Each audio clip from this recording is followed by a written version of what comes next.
Welcome to Kenton's videos. Enjoy the video. You start by opening the folder that contains the archive so VS Code can operate on those files. This avoids moving files later. Once done, confirm you have a zip or tar file and an appropriate extension installed for archive previews. Now right-click the archive in the Explorer panel to see available options. Choose Open or Extract here, depending on the extension. This gets you into the extraction flow quickly and prevents permission or path errors that often block progress. You now perform the extraction step precisely. Right-click the archive in the Explorer and select the provided extract command. Make sure to pick a destination folder, either the open workspace or a specific path, because extraction into the wrong folder causes confusion. Once you confirm, the extension or built-in extractor writes files.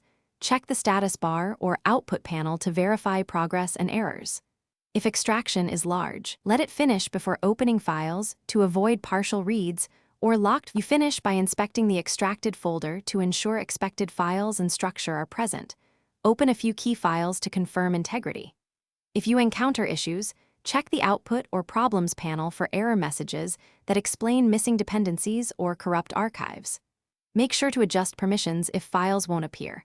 On Windows, run VS Code as administrator, or on Mac OS/Linux, change ownership or mode. Finally, if corruption persists, re-download the archive and repeat extraction to rule out a bad source. Thanks for watching. Consider subscribing if we helped you.